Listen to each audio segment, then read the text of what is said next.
everyone, Chris here, and welcome to my channel, and welcome to leg 5 of the amazing Readathon. So we are off again, and this time we are headed to the wall. What is the wall, you say? I'm not sure. I believe this is a Game of Thrones reference.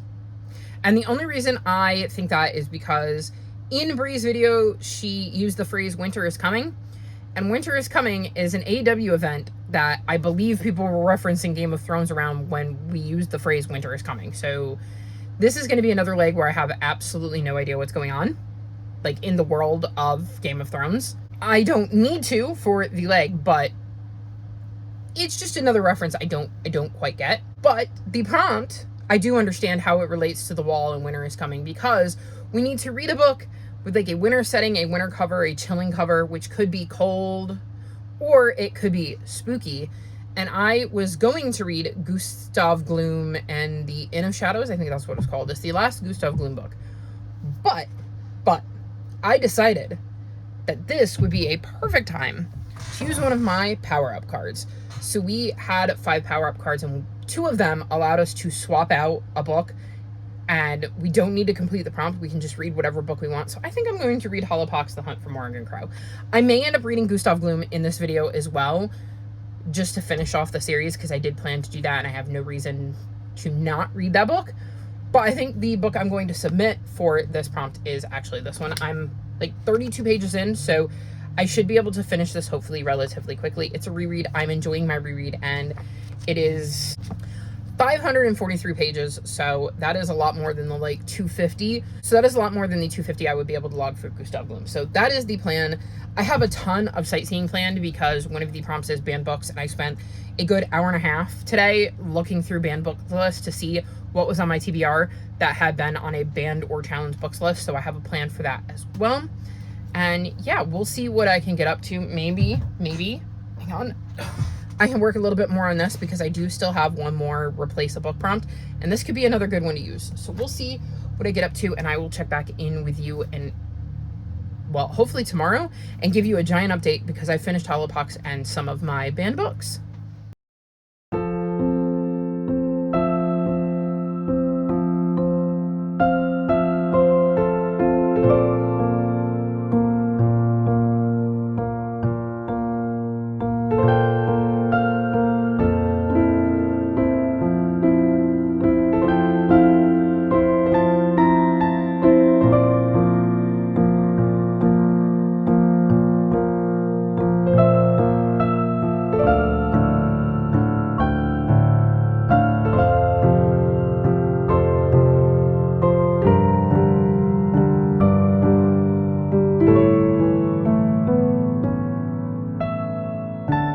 So leg 5 of the amazing Readathon is officially over, and we're about to leave the wall. But first, I thought I should let you know how I did during this leg of the Readathon. It was a bit of a weird one.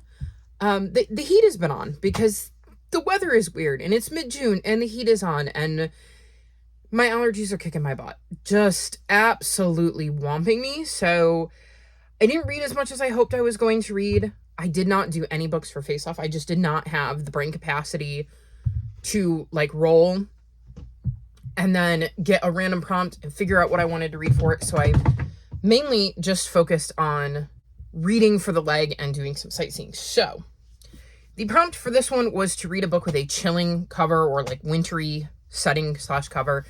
And I decided I was going to use one of my power-ups to just swap in any book I wanted. And I instead read Hollowpox, The Hunt for Morrigan Crow, and gave this 5 stars. This was a reread. I loved this. I had so much fun being back with these characters and getting to re-experience the journey in this one. I had forgotten a lot about what happened in this one, actually. So I think it was perfect timing to reread this. I am now ready for Silverborn. I cannot wait. If you've never read the series, you absolutely should. It follows Morrigan Crow, who in the first book believes she is cursed to die on her 11th birthday. But on the eve of that birthday, a man named Jupiter North shows up and sweeps her off to Nevermore, where she competes in some trials to join the Nevermore Society. This is one of my favorite series. I've reread it multiple times. I will probably reread it many, many more times in the future, and I think this has just been the perfect way to kind of set up going into Silverborn. So very happy I was able to use this and gain some points for my team. Then I did some sightseeing and I read some books I found on a banned or challenged book list. So the first up is The Cardboard Kingdom, and I gave this 4 stars. This follows a group of kids essentially playing make-believe over their summer vacation. And it's got some really cool art, and it was really cool to see what the kids decided to dress up as and how they decided to play together. I believe the reason this is banned is this character right here. He likes to dress up as a sorceress, and that has created all sorts of problems because he is dressing up as a traditionally female character. The author is also queer, so I'm sure that didn't help. I had read about a in-person event he was going to be doing, I believe, at a school that got canceled because of the controversy. So it was pretty easy to find this on a banned books list. I think this was a really interesting look at, like I said, these kids' summer and their creativity and how they decided to play and, you know, hang out outside and just utilize that creativity. And each of the kids kind of went through something too. Like, we learned bits and pieces about their life as we went throughout the book. So I thought this was really interesting. Really glad I read it. And I do have the other 2 books in this series, so hopefully I can squeeze them on somewhere throughout the rest of June. Then I read Joe, an adaptation of Little Women, sort of. And I gave this 4.5 stars. So this is a Little Women retelling where we're following Joe. And in this one, she joins the school paper and ends up with a bit of a crush on one of the other girls who's working on the paper. I thought this was a really interesting way to kind of adapt this story. I thought it did a really good job of modernizing the story and kind of bringing it into current day. I will say, if you wanted a book that was focused on all of the girls, you might not like this as much because this is really Joe's story and you're really getting to see what Joe is going through. I had a really good time with it. I really liked seeing nods to the original and how the author took those and was inspired and kind of created the story from that. So really enjoyed this, but not quite as much as their other adaptation, Anne, an adaptation of Anne of Green Gables, sort of. I ended up giving this one 5 stars, and this is a retelling of Anne. And in this one, she is adopted by the Cuthberts, but instead of living in the town of Avonlea, they live in a building called the Avonlea, and she ends up with a crush on her friend, Diana. And this is another one where I thought the author did a really good job of modernizing it, making it feel like it makes sense in current day, and taking the inspiration from the original story, but still making it her own and putting some twists on it. But also, one of the things I loved about this one was that within the first couple of pages, Anne felt like Anne. If you've ever read Anne of Green Gables, you know she's a very distinct character. She has a very distinct personality, and she is very hard to not fall in love with as a character. And I thought that the author did such a fantastic job of capturing that and making this Anne feel like the Anne I fell in love with when I read of Anne of Green Gables. Like the charm and just the whimsy, the way Anne looked at the world, I thought was absolutely spot on. So I had such a brilliant time with this, and this is one I can see myself rereading multiple times in the future. I think I'll reread this one too, but less so. Like this one, I could see me rereading once a year just because of how much fun I had with it. And pretty much anytime I wanted to read Anne of Green Gables, but I wanted something a little bit quicker. So absolutely highly recommend both of these. I had a brilliant time with them. And then the last book I managed to finish during this leg is Hani and Ishu's Guide to Fake Dating, and I gave this 4.25 stars. So this is a dual perspective novel that tells the story of Hani and Ishu's fake relationship. They each have reasons for getting into it. Hani initiates the conversation because she's talking to her friends and she's told them that she's bisexual. They don't believe her.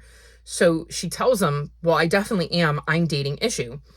And when she tells Ishu, Ishu agrees to pretend to date her in return for help from Hani to become head girl.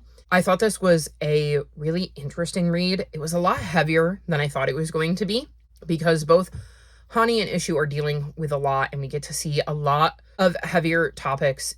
Ishu definitely has a lot of pressure from her family to kind of be perfect, to live up to almost impossible standards, and there's a lot of family drama going on there. And Hani is dealing with the fact that her friends are pretending that she's not really bisexual. They kind of don't understand her culture and her religion and kind of blow that off as well. And there are some trigger warnings, well, content warnings. It says, This book contains instances of racism, homophobia, specifically biphobia and lesphobia, Islamophobia, toxic friendship, gaslighting, and parental abandonment. Absolutely. Those are perfect. I would wholeheartedly agree with them. I mean, you would assume the author would know.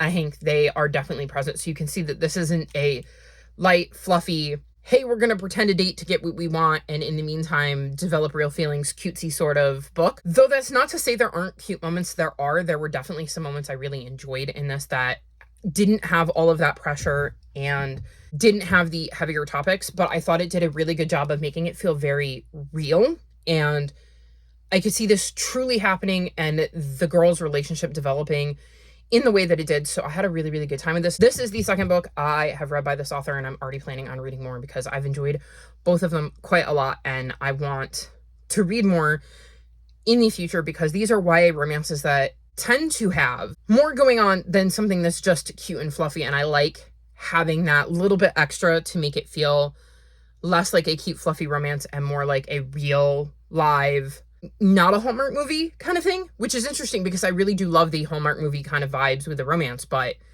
I'm really liking the way this author kind of puts her stories together and balances the cutesy romance bit with the heavier topics and just makes it feel very real. So definitely want to check out more from this author in the future. The only other update I have is that I did pick up Man of War. I got to page 80 before the next prompt dropped. And I don't have much to say about this one. I'm still figuring out what it's about, but this was another one that was on a banned books list. This says it's an achingly honest and frequently hilarious coming-of-age novel about an Arab-American trans swimmer fighting to keep their head above water in a landlocked Midwestern town. So this is one that was taking a little bit more concentration because there's a lot here, and I didn't always have that this weekend. So I did manage to listen to some of it, but not as much as I would have liked. So that was what I did with my weekend. It wasn't necessarily my most productive leg, but I did manage to knock off 4 more books, and I really enjoyed all of them, which I think is even more important than, you know, reading 15 that maybe you don't love. So very happy with that, and I look forward to seeing you in the next leg of the Amazing Readathon. All of my social media is linked in the description below if you'd like to come chat with me. If you've made it this far in the video, leave me emojis related to Game of Thrones. Like this video and subscribe to my channel, and I'll talk to you next time. Bye!